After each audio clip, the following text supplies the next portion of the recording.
So we've kind of taken a break from working inside for several weeks now, means weather has gotten better outside, and we decided to go ahead and address the side of the wall that appeared that might have some moisture coming through, but not a lot. This is the one corner that I mentioned earlier in my previous videos about the basement.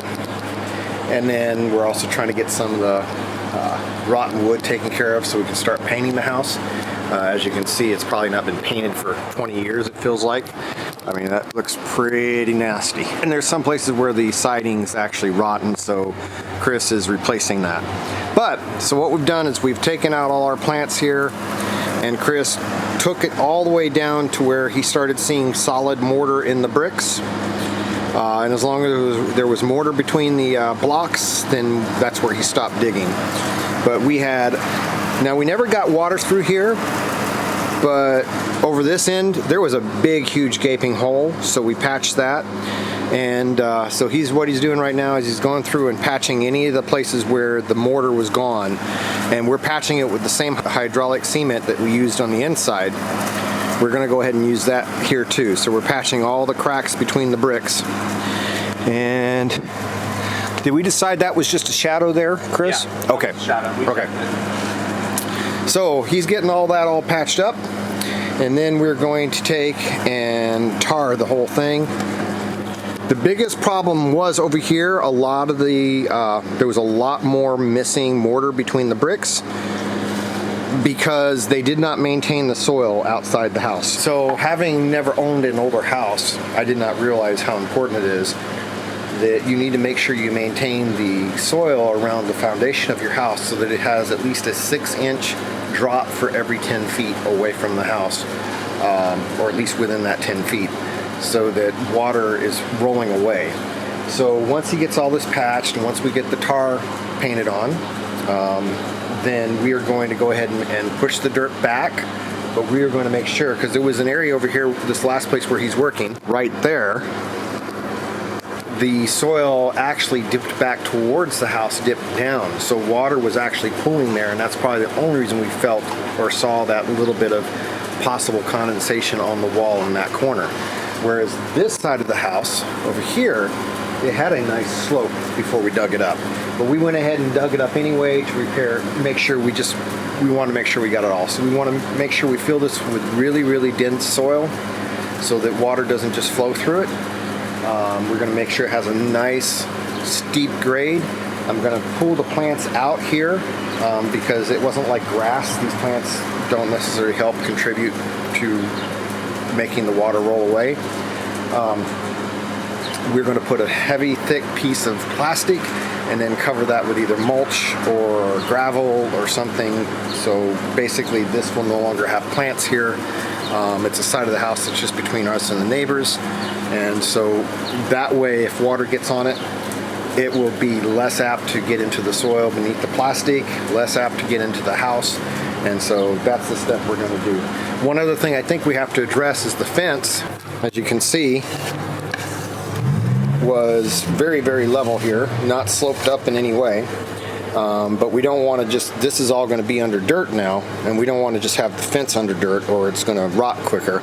So we're probably going to have to cut this fence off at an angle so that it follows the new hill that we're creating, which also has to take place on the other side as well, on the other corner house. So that's what we're working on. And I'll go show you what we're dealing with Chris on the other end. So over here, it's kind of like what I had to fix at the back of the house several years ago. When they put this garage on, they did a terrible job with the flashing. We're slowly fixing this all up. So he had saved a bunch of the lap siding from the front of the house where the porch was inside. And so we were able to use all that extra wood without having to buy new. All this wood was rotten, so he pulled out the rotten framing, replaced it. The board behind here, we cleaned out the rotten. There was a 1x12. They had 1 by something, in other words, behind the siding nailed to. That was rotten because it had leaked all through here. We pulled that out. And again, what was nice is it really was just the siding that was rotten in that first 1 by. Everything behind it was pretty well okay. There was some non-structural wood that we scraped out the rotten part, and then we treated it so that if it can't have dry rot. We don't want dry rot and have it spread. And then we went ahead and put a new 1x12 surface to fill the holes. We covered it with tar paper, and then we're putting all the lap siding back on and then addressing that issue there. Now up above, we're kind of doing like what we did on the front. So they have good flashing under here, but they had really crappy flashing here, and as you can see, this would just roll off and go behind, and that's what they had, and it would just go right behind here and leak. So this house has not been maintained for a very long time, and so rather than replace everywhere this touched the roof, the wood's really rotten. But rather than replace all this, what we've done is we've trimmed out basically the area to put a 2x6 green board. And so basically we're trimming the roof line with a 2x6, and we're cutting out a 6-inch gap there, which gets rid of any of the really rotten lap siding. So that way we don't have to replace the lap siding. So we're going to put tar paper there, take it and make a nice seal here on top of the shingles. Like I say, we got good flashing behind the shingle. But then we'll do like what we did on the front of the house, and that's how we'll clean up all this rotten the rotten lap siding that was touching the roof line. We just basically trim it with a green board, a pressure treated 2x6. So that's what we're doing there, and so hopefully in the next month or so we will have this side of the house painted. Actually, looks like I gotta clean my garage. Chris straightened it up a while back, but it's gotten dirty again. Amazing how much space you can get when you hang things up. We hung up all the tools there. This stuff is mostly trash from work we have to haul to the dump. And that's my neighbor playing board games.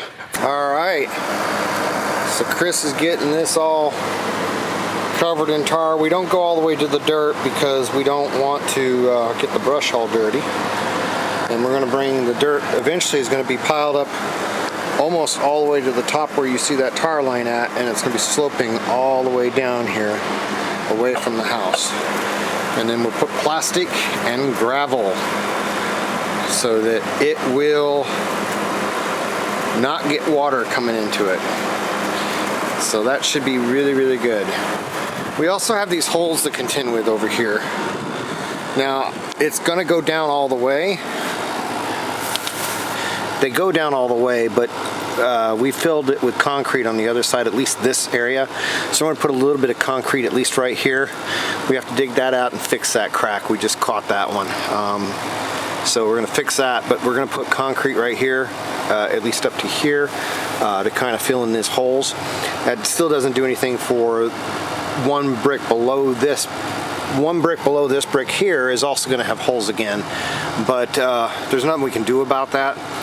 But if we can divert as much water away before it gets down that low, we should be good. And again, so we'll put concrete, we'll just pour in some concrete right in here and fill in this area here. So, and then we'll put the dirt over that. So that's the plan. Essentially enough, this side never leaked. This side was always completely dry, and it was in a lot better condition. So hopefully we don't cause more damage than good by uprooting all this dirt and everything. But initially we had all those plants in here, and there wasn't a lot of grass or anything to help shed the water. And I think when we put the plastic over it and then we're going to just put gravel right here, I think that'll work really well to get rid of the water. So I guess we could also, yeah, I think that's how we're going to do it. All right, so that's the update.